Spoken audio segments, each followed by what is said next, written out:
Wheel ময়লার সাথে দূর করে দুর্গন্ধ আর কাপড় রাখে ফ্রেশ। Wheel 2-in-1।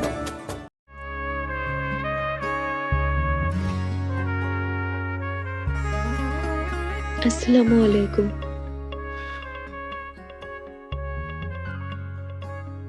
ওয়ালাইকুম আসসালাম। অনেকক্ষণ ধরে বসা, তুমি কোনো সমস্যা হচ্ছে না তো? না, আচ্ছা,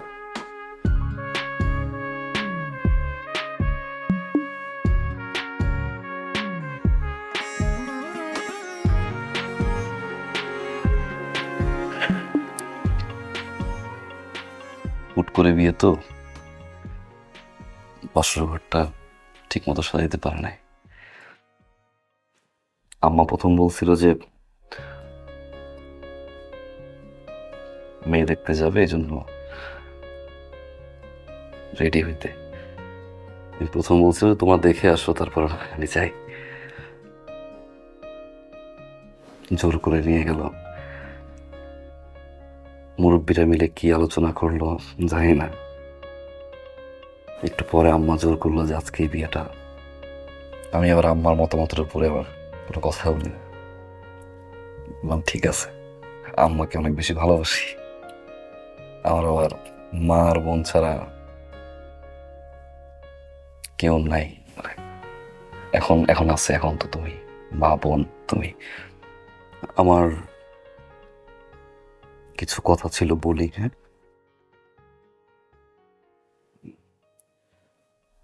আব্বা খুব অল্প বয়সে মারা যান স্ট্রোক করে। পড়াশোনাটা কোনোভাবে শেষ করছিলাম, চাকরির জন্য পরে ঢাকায় গেছিলামও। আম্মার বোনের টেনশনে ঢাকায় কোনো চাকরি করা হয় না, বাড়িতে চলে আসি। তারপর এখানে একটা চাকরি নেই। আমার আসলে পৃথিবীতে মা আর বোন ছাড়া কেউ নাই। মা আর বোনের সুখের জন্য বলতে পারো যে নিজের সুখটা ত্যাগ করছি। কারণ আমি বিশ্বাস করি যে কোনো ছেলে যদি তার পরিবারের জন্য করে, আল্লাহ তার জন্য করবে। তোমার কাছে আমার একটাই চাওয়া যে সবসময় আমার মা আর বোনকে নিজের মা আর বোন মনে করে দেখে রাখবা। কোনো সময় তাদেরকে কষ্ট দিবা না, সবসময় আদর যত্ন করবা। এটাই বলতে চেয়েছিলাম আর কি। জি ঠিক আছে। তবে বাসর ঘরে ঢুকেছে বউয়ের ঘোমটাটা খুলে আগে বউকে দেখতে হয়, সেটা বোধহয় আপনি ভুলে গেছেন।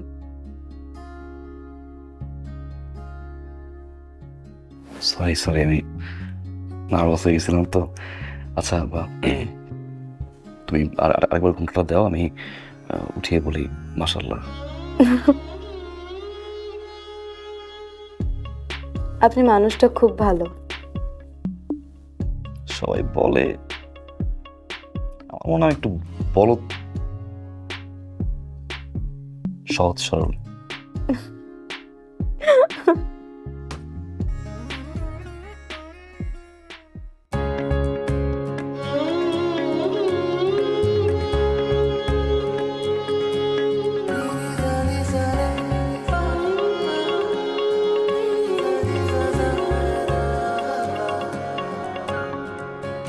তোমার সুরে তোমার ভোরে যখন আমি গান গাই, কেমন জাদু ছলকে ওঠে নেশার ঘরে পায়।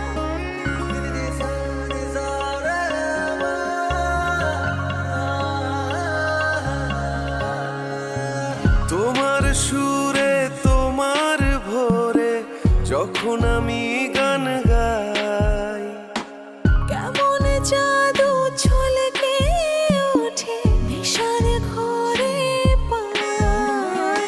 মাঝে মাঝে পাই না দিশা, থাকো যখন কাছাকাছি। হাজার ফুলের কেমন দোলে গুনগুনে মৌমাছি। তোমার নাম আমার জীবনের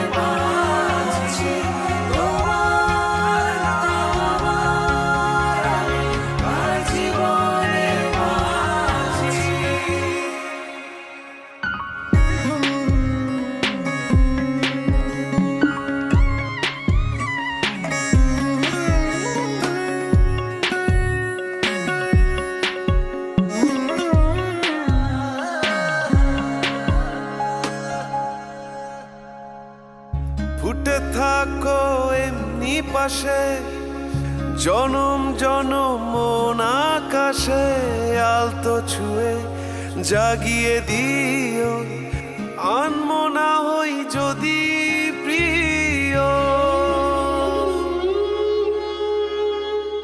ফুটে থেকো এমনি পাশে, জনম জনম মন আকাশে আলতো ছুঁয়ে জাগিয়ে দিও, আনমনা হই যদি প্রিয়।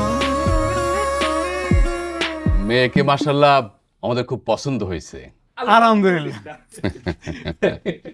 আর তাইলে মেয়ে যেহেতু পছন্দ হয়েছে, ছেলেও তো আপনাদের পছন্দ হয়েছে, তাহলে শুভ কাজের দিন কেন, তাড়াতাড়ি বিয়ের দিন তারিখটা ঠিক করে ফেলেন। কলিকে আপনাদের পছন্দ হয়েছে, আমরা খুব খুশি হয়েছি। যেহেতু ছেলে মেয়ে দুজন দুজনকে পছন্দ করে, আমি আর দেরি করতে চাই না। তাছাড়া রাকিবের ছুটি মাত্র আর 1 মাস আছে। পরের কথা আগে কয়ে নেওয়া ভালো, মানে বিয়ে শাদীর ক্ষেত্রে আপনাদের যদি কোনো চাওয়া পাওয়া থাকে তাহলে বলে নেন। চাওয়া পাওয়া তো অবশ্যই আছে। অনেক টাকা খরচ করে আমি ছেলের সৌদি আরব পাঠাইছি। ছেলে আমার এখন লাখ লাখ টাকা কামাই করে, তাহলে চাওয়া পাওয়াটা বিষয় থাকবে না। না মানে আপনি বলেন আপনার কি চাওয়া, মানে আমরা সাধ্যমতো চেষ্টা করবো। মেয়ে যেহেতু বাপ নাই, বড় ভাই মানে বড় ভাই হলো মেয়ের গার্জিয়ান, সেক্ষেত্রে চাওয়া পাওয়ার ক্ষেত্রে একটু বিবেচনা করেন। আপনি চুপ থাকেন। দেখুন, বিয়ে শাদীর একটা নিয়ম কানুন আছে। আমি আমার ছেলেকে কোথায় বিয়ে করাইতেছি, কার মেয়ে বিয়ে করাইতেছি, সেখান থেকে আমার ছেলে কি পাইলো কি পাইলো না, আমার একটা আত্মীয় স্বজন আছে না, পাড়া প্রতিবেশী আছে না, তারা দেখবে না।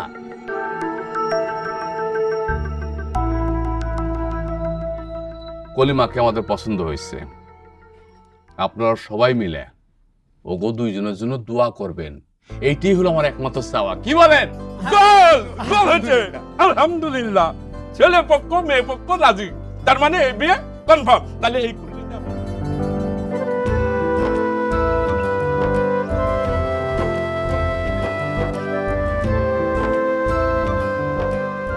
তাছাড়া কলির যা বয়স, ওটা তো বিয়ের বয়স এখন।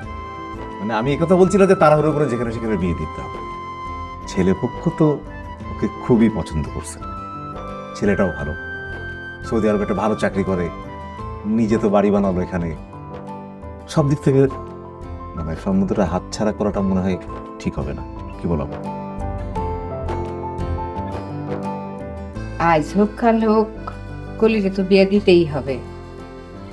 ছেলে পক্ষের কলিরে খুব পছন্দ হয়েছে, আর তাছাড়া ছেলে তো 1 মাস থাকবে।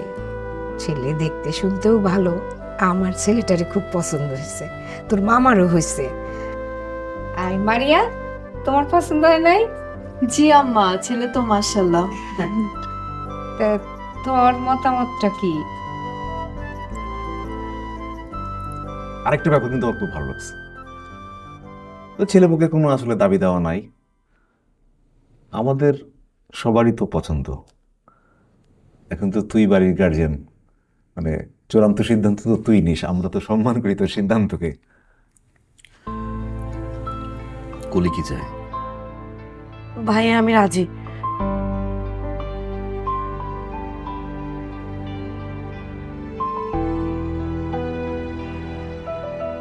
আমার জন্য একটু ওয়েট করতে পারলা না? ছেলেপক্ষ আসলো আর দেখে চলে গেল। ঠিক আছে, আমার তো আসলে কিছু বলার নাই, যেহেতু তোমাদের সবার মতামত আছে। আমারও পোলা পছন্দ হয়েছে, কিন্তু মামা আমি চাই না আমার বোন খালিয়াতে যাক। হ্যাঁ, ছেলেপক্ষ ভালো, তাদের কোনো চাওয়া নাই, কিন্তু ভাই হিসেবে আমার তো একটা চাওয়া থাকতে পারে। আমি চাই না আমার বোন খালি হাতে তার শ্বশুর বাড়ি যাক। আজকে হয়তো বলতেছি কিছু লাগবে না, 2 দিন পরে তো এই জামাই কোটা দিতে পারে যে ভাই কি দিল। আমি চাই ওর হাত আর গলা ভর্তি, আমার মানে আমার সামর্থ্য অনুযায়ী আমি যতটুকু পারি আমি স্বর্ণ দিতে। ফার্নিচার থেকে শুরু করে যা যা লাগে, আমি কোনো কিছুর অভাব আসলে চাই না কলির ক্ষেত্রে হোক। আব্বা মারা গেছে, আব্বা মারা যাওয়ার পর থেকে আব্বার পেনশনের টাকা হিসেবে তো সব আমি খরচ করছি। কি মা, অত কিছু পায় নাই। আজকে যে কয়টা কামাই, এই জায়গা তোমার বোনের অধিকার আছে। ঠিক আছে, বলা আসছে মাত্র, মাসখানেক তো আছে, আমার একটা সময় দাও। আমিও তো কয়দিন আগে বিয়ে করলাম, হাতের অবস্থা তো সবাই জানো। আমি একটু দেখি টাকা পয়সা কি অ্যারেঞ্জ করতে পারি। সময় নাও কিছুদিন।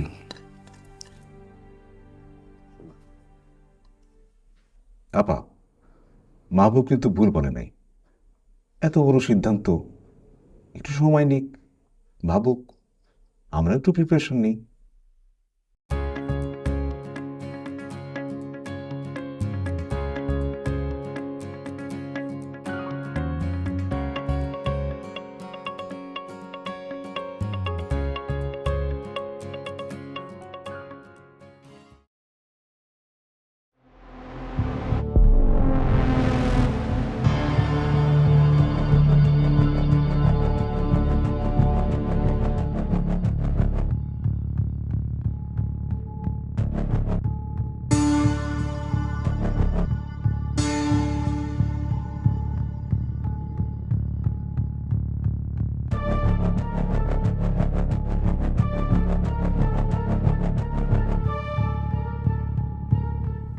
আগের সে সুন্দর হয়েছে।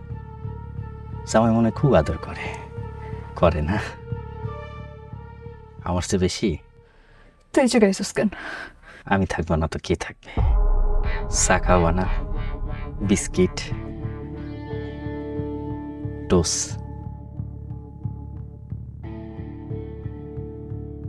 ভিতরে হইতে দিবা না? আমার টাকা রাখবো। তুই এইখান থেকে যা। ইসরে, এত সুন্দরী মেয়ে গালি দেয়। তবা তবা, গালি আমিও পারি।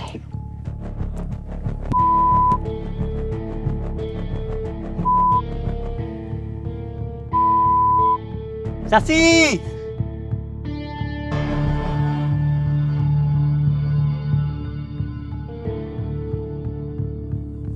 56 ইঞ্চি টেলিভিশন, 56 ইঞ্চি ডাবল খাট লাগে। আলমারি, আলমারি তো দরকার না? একটা আলমারি খাটের সাথে একটা আলমারি লাগে না একই ডিজাইনে? আলমারি দরকার না? হ্যাঁ। মোটর সাইকেল যে লিখছে, ছেলে তো থাকে না দেশে, এটা কে চালাবে? শুধু শুধু মোটর সাইকেল আমার মনে হয় দরকার নাই।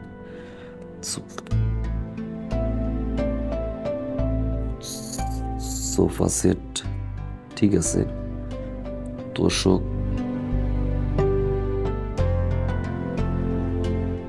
তোমার কি মন খারাপ? কই না তো। না আসার পর থেকে দেখলাম চুপচাপ বিছানায় শুয়ে আছো। হুম। শরীর খারাপ না তো?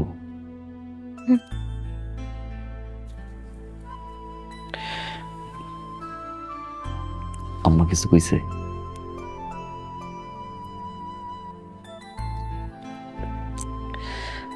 আচ্ছা, হাড়ি পাতিল ফান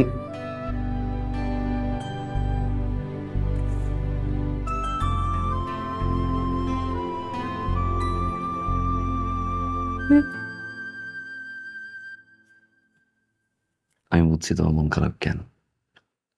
মন খারাপ না। কলির বিয়েটা ধুমধাম করে হবে, আর আমাদের বিয়েটা ঘরোয়া ভাবে হয়েছে। স্বাভাবিক, তোমার জায়গায় যে কোনো মেয়েরই মন খারাপ হইতো, কিন্তু আমার তো কোনো দোষ নাই। তোমার আব্বা আম্মাই তো বলছে যে ঘরোয়া ভাবে করতে চায়। বিয়েতে যে একটা ভালো শেয়ারনি কিনবো এই সময়টুকু পাই নাই। অবশ্য আমারও দোষ ছিল। আমি ভাবলাম বাড়িটা করতে তো টাকা খরচ করলাম, হাতও খালি, আমার জোয়াজুবিতে বিয়েটা করলাম, শুধু শুধু বিয়ের এত টাকা খরচ করে লাভ কি? তো আমার তো বোঝা উচিত যে একটা মেয়ের বিয়ে তো অনেক স্বপ্ন থাকে। একটা বিয়ে করা যায়, ধরো তোমার যদি আমি আরেকবার বিয়ে করি, ধরো ধুমধাম করে, ওইবার ধুমধাম করে বিয়েটা হয় না? আমার মন খারাপ না। ঝামেলাটা যাক, আমরা অনেক দূরে কোথাও ঘুরতে যাবো, ঠিক আছে? ক্ষুধা লাগে নাই?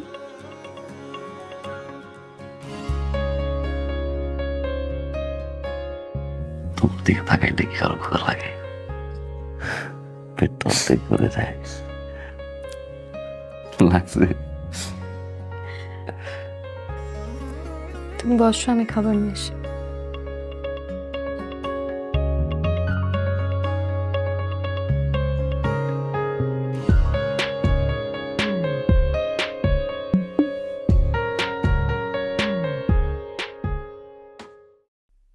নেশা করতাম, ছাইরা দিছি। জুয়া খেলতাম, তাও ছাইরা দিছি। আমি তো ভালো হয়ে গেছি। তুমি তো আমার বউ আছিলা, তোমার কি উচিত আছিল না আমারে ভালো করার? সেই তুমি আমার উল্টা ভালো না কইরা ছাইরা গেলা, আমারে ডিভোর্স দিলা কেন? লজ্জা করে না? লজ্জা করে না তোমার? ধোকা দিছিস তোরা আমারে, মারছিস তোরা আমারে দিনের পর দিন। আমি নেশা করছি, আমি জুয়া খেলছি, এইটা তোমার পরিবারে জানাই নাই বলে আমি দোষী। আর তোমার জামাইরে তুমি জানো না যে তুমি আমার বউ আছিল। তাহলে তুমি কি? তুমি তো জোয়ারির থেকে খারাপ, তুমি তো বড় দোষী। তোমার মতো জঘন্যার কেউ হয় না। সেসব কথা বাদ দাও।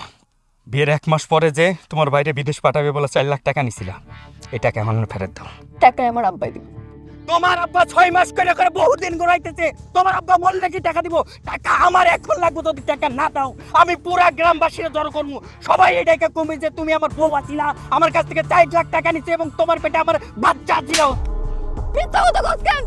লজ্জা করে না? জানোয়ারের বাচ্চা, নেশাখোরের বাচ্চা। মিথ্যা কথা এখন কম। তোর পরিবারে জানো, তোর জামাইরা জানো, পুরা গ্রামবাসীরা জানাবো। তোর সব কিছু আমি টস টস করে দেবো, দেখবো তুই কেমনে থাকস। আমি আপনার হাতটা ধরে কইতেছি, আমি আপনার পাড়া ধরতেছি। আমার ভাই, আমার সংসারটা ভাঙে। পা ধরে কোনো লাভ নাই। তুই এখন টাকা দিবি, এখন মানে এখন। দেখ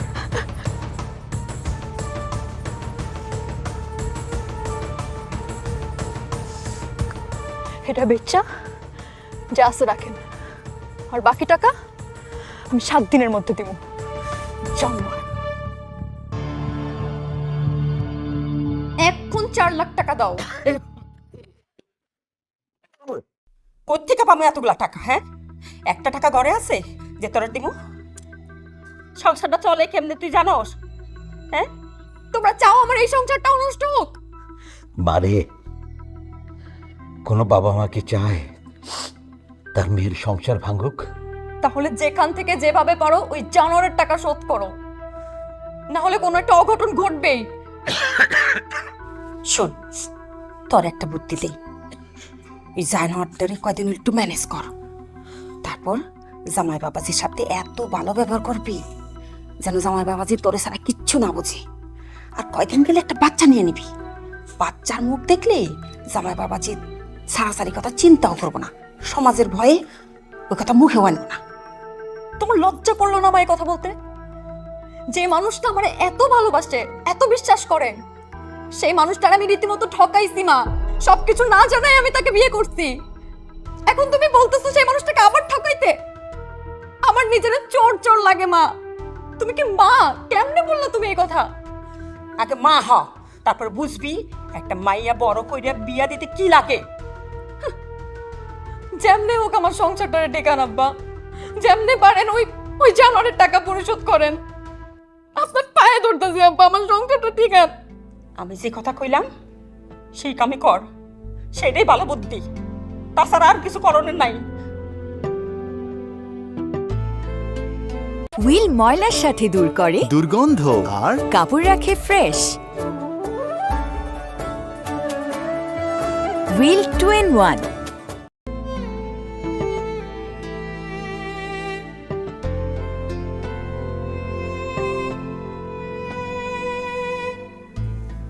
আব্বা যখন মারা যায় তখন আমি অনার্স ফার্স্ট ইয়ারে উঠতে হয়েছি মাত্র। ক্লাসগুলো ঠিক মতো করতে পারি নাই। সবাই মিলে সিদ্ধান্ত নিল বিদেশ পাঠাইব। আব্বার পেনশনের টাকাগুলো নিয়ে বিদেশে যাওয়ার অবস্থা করলো। খাইলাম টাকাগুলো নাই। খোকন সাহেবের এই জায়গায় ঢুকলাম কাজে, যাতা ব্যবহার করে। এই ফ্যাক্টরির মাল দেও, এই শিপমেন্ট দেও, কষ্ট করে গেছি ফ্যামিলির মুখের দিকে তাকাইয়া। বন্ধু বান্ধব কইতো বাবু বিয়ের পরে তুই সুখ পাবি রে, এমন একটা বউ আইব তোর ঘর আলোকিত করবো। তোমার বিয়ে করার পরে আমার তাই মনে হয়েছিল। মারিয়া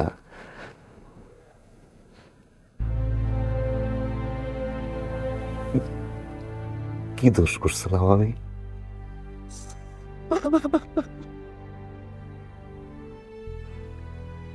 তো বড় একটা সত্য আমার কাছে গোপন রাখলা। তোমার ঠকানো হয়েছে। বিশ্বাস করো, আমি তোমার কইতে চাইছিলাম। কল নাই। আমি তোমার বারবার কইতে চাই। কল নাই। বিয়ের আগে কইলাম না, বিয়ের সময় কইলাম না, বাসর রাইতে কইলাম না, বিয়ের পরেও কইলাম না। মেয়ে দেখতে গেছি, মেয়ে দেখতে যাওয়ার 3 দিনের মাথায় কেন বিয়ে করার কথা কইব? কেন খালুর বাড়িতে আমি তোমার বিয়ে করবো? বিয়ের পরে কেন আমি তোমার বাড়ি যেতে পারি না? তোমার বাড়ি পাঠালে কেন তুমি থাকতে চাও না? আমি তো বুঝি নাই।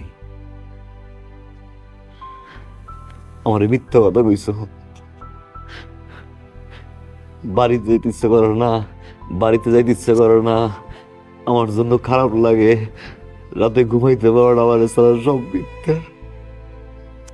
কিচ্ছু মিথ্যা।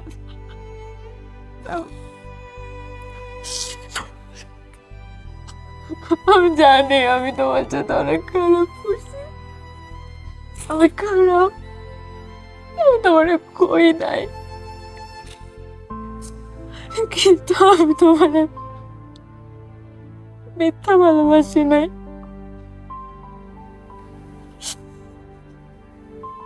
কিচ্ছু বিশ্বাস হয় না, আর কিচ্ছু বিশ্বাস হয় না আমার। এই যে তুই আমার পাশে ঘুমাবা না, আমার কাছে এটাও মিথ্যা মনে হইবে। এই তুই যত্ন করবা না, আমার কাছে এটাও আমার মিথ্যা মনে হইবে। আমার কাছে মনে হয় আর কি কি জানি মিথ্যা আছে। একটা পোলা যখন বিয়ে করে, বিয়ার কয়েকদিন পর যখন জানতে পারে তার বউয়ের আগে একটা বিয়ে হয়েছিল, কষ্টটা তুমি বুঝবে না। মানুষটা একটু সহজ সরল তো, ভিতরের কষ্ট একটু কম বুঝাইতে পারি।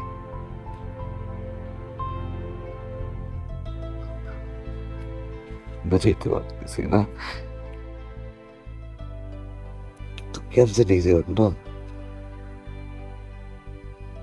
ভাইটা যাইতেছে।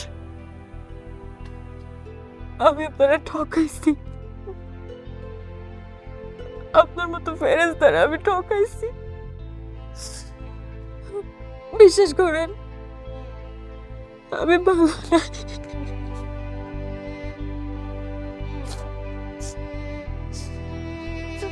আল্লাহ আমার বিচার করতেছে।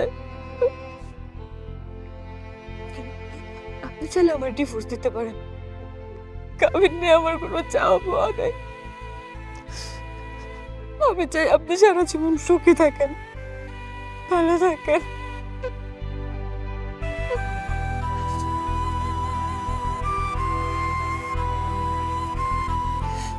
পারবো না আমি,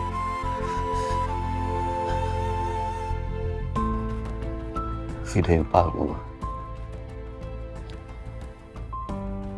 কেন যে পারবো না আমি এটাও জানি না। মানুষটা আমি একটু বেশি সহজ সরল তো, এই জন্য সারা জীবন মানুষজন খালি আমার ঠকাই গেছে।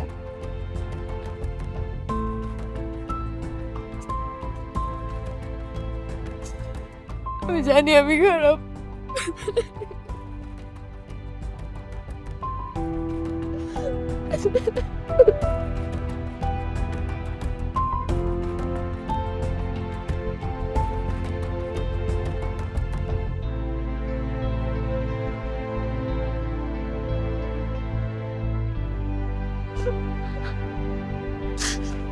করে গেলাম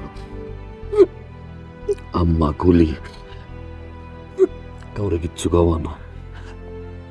আমি চাই না কেউ তোমার অসম্মান করুক, আমি চাই না কেউ তোমার ছোট করে কথা কোক, আমি চাই না তোমার নিয়ে কেউ হাসাহাসি করুক। দিন শেষে তো তুমি আমার বউ না।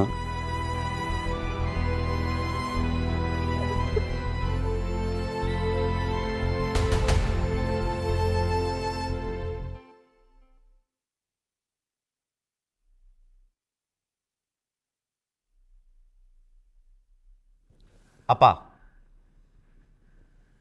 এই মাহবুবের আচরণ কিন্তু আমার কাছে ভালো লাগছে না। পাত্রপক্ষের প্রস্তাব মানলো না, নিজেও টাকার জোগাড় করতে পারলো না। আর আমার তো সে আগের দিন নেই, আগের দিন থাকলে আমিই জোগাড় করতাম। 1 মাস হয়ে গেল, ওরা বারবার ফোন দিচ্ছে, ডেট জানতে চাচ্ছে। এখন আমি কি করব? এভাবে ঝুলালে সম্বন্ধটাই তো টিকবে না। রাকিবের সাথে আমার বিয়েটা হোক, এটা ভাইয়া কোনোভাবেই চায়নি। এই জন্যই ঘর সাজা দেওয়ার কথা বলছে, যেন ইচ্ছা করে আমার বিয়েটা নষ্ট করা যায়। মনে করছে আমি কিছুই বুঝি না। কলি, এসব কি আবল তাবল বলতেছিস মা? কেন আমি রকিবকে পছন্দ করলাম, কেন রকিবের বাসা থেকে আমার বাসায় বিয়ের প্রস্তাব আসলো, ভাইয়া না জানা সত্ত্বেও, ভাইয়ার অমতে, এই কারণেই ভাইয়া আমার বিয়েটা মেনে নিচ্ছে না। মনে করছো আমি এগুলো বুঝি না? আর এগুলোর পিছনে কলকাঠি কে নাড়ছে? এগুলোর পিছনে কলকাঠি নাড়া দিচ্ছে আমার ভাবি। প্রত্যেকটা জিনিস আমার বোঝা হয়ে গেছে। এই, কি তখন থেকে আবল তাবল বকতেছিস? কোনো কথা আর বলবি না। এখানে তোর থাকার দরকার নাই, তোরে ডাকিও নাই। যা যা এখান থেকে। কেন মা? আব্বার পেনশনের টাকাগুলো তো সব ভাইয়া নিজের পিছনে খরচ করছে। আমার কি আব্বার টাকার উপর কোনো অধিকার নাই? তাহলে আমার বিয়ের সময় সেই টাকাগুলো খরচ করতে সমস্যাটা কোথায়? সে ইচ্ছা করে এই টাকাগুলো খরচ করতেছে না।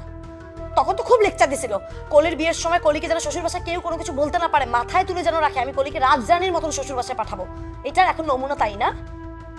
এই তুই চুপ কর, তোর ভাই চেষ্টা করতেছে না? কি চেষ্টা করতেছে মামা? কি চেষ্টা করতেছে বলো তো একবার? সে তো তার নিজের বিয়ের সময় কোনো কিছু করতে একরকম বাকি রাখেনি, তাহলে আমার সময় করতে এত সমস্যা কিসের জন্য? শোনো মা, আমি তোমাকে একটা কথা সাফ সাফ জানাই রাখি, রাকিবের সাথে যদি আমার বিয়ে কোনোভাবে ভেঙে যায়, এই সংসারে আমি আগুন লাগাই দিব। আমি কাউকে ছাড়বো না, আমি আগুন লাগাই ছাড়বো। এসব বড় ভাই হয়েছে, নিজের স্বার্থটাই আগে দেখে, মনে করছে আমি বলদ, কিছুই বুঝি না।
ডাকছেন তারেক ভাই? বস নাকি আপনারা সকালে 11 লাখ টাকার একটা চেক দিছে, ওই যে আসমা গ্রুপের জোটের বলতে আছেন, একটা জমা দিছেন। এটা তো মনেই নেই ভাই, ট্রাক আনলোড করতে করতে জীবনটা শেষ। হাতে নেটা আমি খাবো না, চেকটা জমা দিয়েছেন টাকা রাখছেন, যাই দিচ্ছি আমি। চেকটা ভাঙাই আমি অ্যাকাউন্টে দিয়েই বস কাজকে আসবে। কি জানি, আমার সাথে কথা নেই বসের সাথে, আসবে কিনা জানি না, কিন্তু আপনি কিন্তু কাজটা মোটেও ঠিক করার নেই। কয়টা বাজে অলরেডি? 3টা বাজে। আপনি যদি এখনো টাকাটা জমা না দেন, ওরা তো জোট ছাড়বে না, আর জোট আটকে দিলে দাঁতে তো আমি খাবো।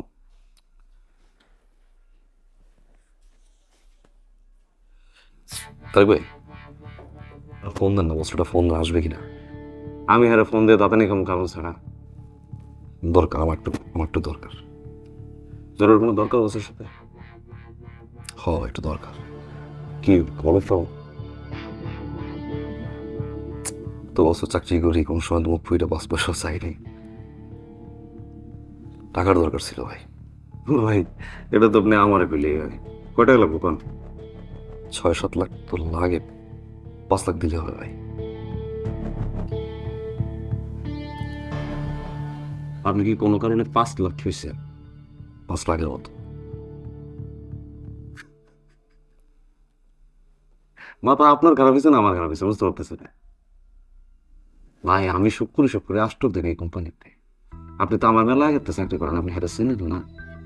5 লাখ গত মাসে ভুল করে মকবুলরে 200 টাকা হিসেবের বাইরে দিয়ে বলেছিলাম, এর মধ্যে মিনিমাম 300, আর আমি 200 টাকা কেন দিছে এটা জিজ্ঞাসা হয়ে গেছে।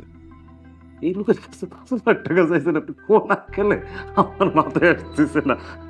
আসলে কথা বাদ দিয়ে তাড়াতাড়ি যেছে একটা জমা দিয়ে এসেছেন। আমার গত 2 মাসের বেতন নাকি জানি, একা বসে বসে টাকা গুনে গুনে মানুষ দেয়, কিন্তু নিজের বেতনটা বাড়ে।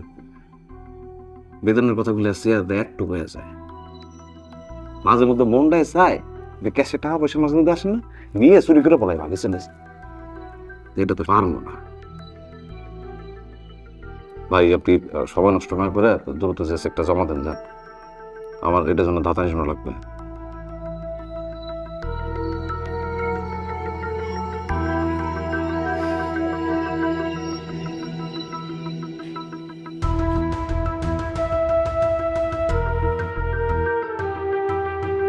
এই ভালো করে কাছাও, হ্যালো হ্যালো হ্যালো হ্যালো,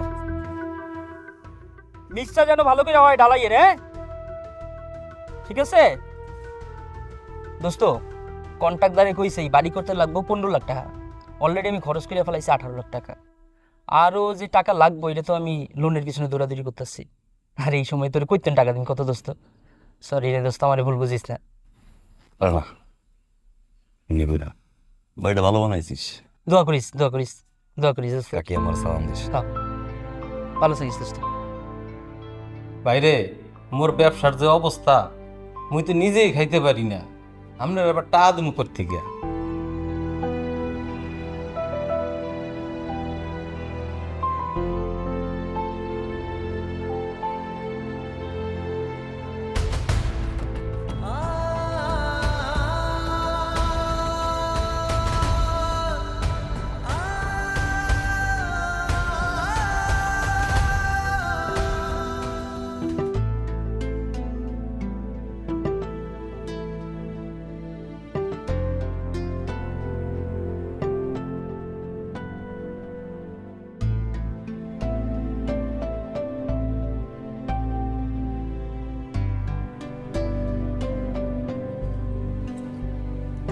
তোমার ওই আগের ঘরের ওই মানে ওই লোকটা মনে হয় 4 লাখ টাকা পায় না?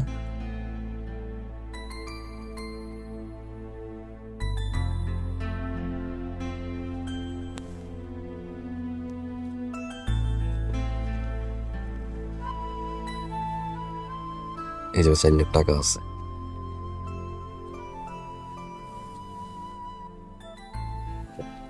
এই জায়গায় 4 লাখ টাকা আছে। তুমি আবার একা টাকাটা দিও না, তোমার আব্বা আম্মার সঙ্গে নিয়ে দিও, যাতে পরবর্তীতে আর ঝামেলা করতে না পারে। এত টাকা তুমি কই পাইলা? অনেকের কাছে টাকা পয়সা ধার চাইলাম, কেউ দিল না। পরে সমিতি দিয়ে লোন নিলাম, তোমার টাকাটাও দিতে হইব, কলিরও বিয়া, 10.5 লাখ টাকার মতো নিলাম।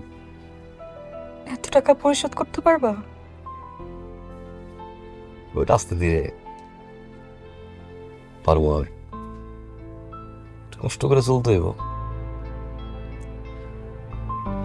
পোলাও মাংস হয়তো খাওয়াইতে পারবো না, ডাইল ভাত খেয়েই চলতে হইব।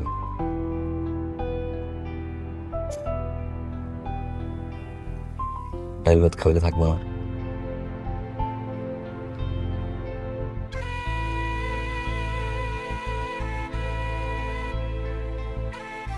ক্ষুধা লাগছে, খাওন দাও। মারিয়া, একটা কথা কই। বলো।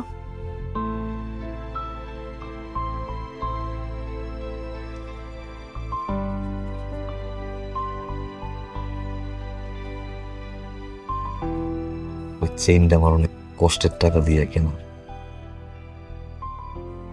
যদি পারো চেইনটা ফেরত আইনো।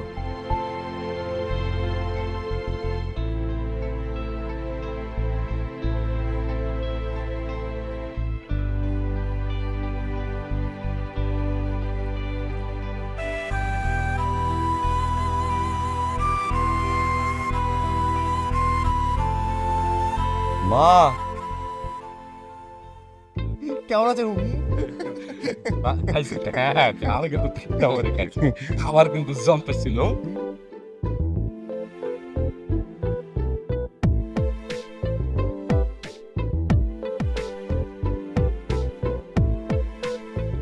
এখানে মাহবুবকে, এই মাহবুবের বাড়ি এটা, মাহবুবকে, এই সব বন্ধ করেন। এই মাহবুব, এই মাহবুবকে, মাহবুব, এই মাহবুব। কোনো সমস্যা? মাহবুবকে খুঁজছেন? এটা মাহবুবের বাড়ি? জি স্যার। আপনি কি হন? আমি মাহবুবের মামা।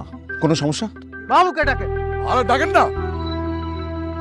আরে মাহবুব, ঠিক আছে, আপনাদের কোথাও ভুল হচ্ছে, মানে কি ব্যাপার?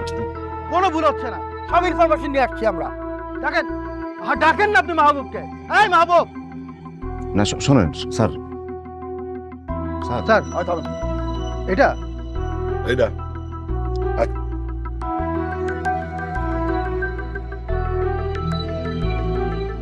চোরের বাচ্চা চোর, তোর এত বড় সাহস, তুই আমার টাকা চুরি করিস? আমার টাকা? কি আজে বাজে কথা বলতেছেন? আমার ছেলে চোর মানে? কি বলতেছেন? আপনার ছেলে চুরি করে নাই, আপনার ছেলে ধোয়া তুলসী পাতা। আপনার ছেলে আমার টাকা চুরি করছে। আরে কি বলেন এসব বাজে কথা? এই আপনি থামেন। 9টা বছর আমার কোম্পানিতে চাকরি করছিস, তোরে আমি কতটা বিশ্বাস করছি, তোর হাত দিয়ে আমি কত টাকা পয়সা আনা নেওয়া করছি, মাত্র সামান্য কয়টা টাকার লোভ সামলাইতে পারলি না। ও কি করছে জানেন? কি করছে? আমার কোম্পানির শিপমেন্টের টাকা ওরে ব্যাংকে জমা দিতে পাঠাইছি। ও কি কাহিনী বানাইছে, কয় আইসা টাকা নাকি রাস্তায় ছিনতাই হয়ে গেছে। কত বড় মিথ্যুক! এই বেটা, কি মনে করস তুই আমারে? হ্যাঁ, কি মনে করস? আমি সিসি ক্যামেরা সব ফুটেজ চেক করছি, তুই টাকা চুরি করছস। তুই আমার ছেলে কখনো চুরি করতে পারে না, এই সমস্ত কাজ কখনোই করতে পারে না। কি রে বাবু, না করো না। মা বল, মা বল, বলো না সত্যি কথাটা। তুই চুরি করছ নাই? মা বল, কেন কথা বলো। কি ভাই?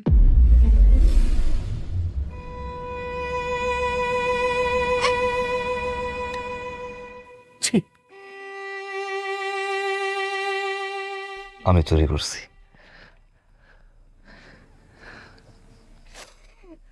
স্যার 12 লাখ টাকা আমি চুরি করছি, কোনো চিন্তাইকারী নেয় নাই।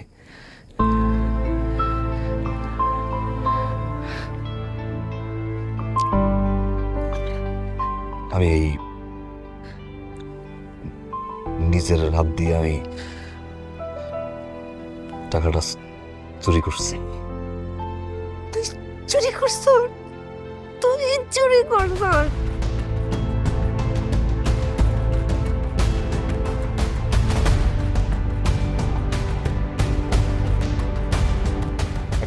চোরের বোনের সাথে আমার ছেলের বিয়ে হলো। ছি ছি ছি, ছি হচ্ছে আমার মাথা হেঁচ হয়ে যাচ্ছে। সমাজে মুখ দেখা যায়। আমি সারা জীবন স্কুল শিক্ষকতা করেছি, মানুষের সম্মান নিয়ে বেঁচেছিলাম, আর আমার মেয়ের জামাই চোর। মুখ দেখাবো কি করে? ছি, ছি, ছি। আর কি হলে অ্যারেস্ট করেন না কেন? ভাই হ্যান্ডকাপ লাগাও। দাঁড়ান, টাকাটা আসলে কেমন জাদু ছলকে ওঠে নেশার ঘরে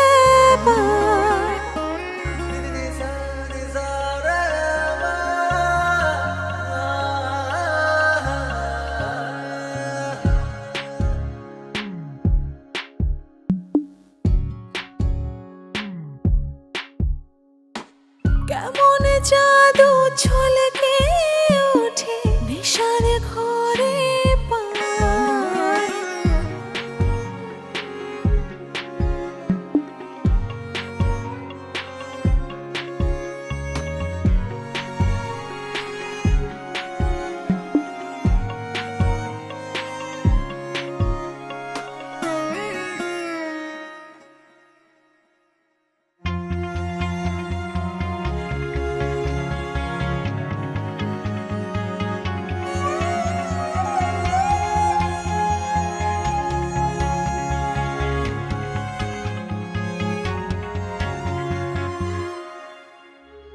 ফুটে থেকো এমনি পাশে, জনম জনম মন আকাশে আলতো ছুঁয়ে জাগিয়ে দিও আনমনা হই যদি প্রিয়।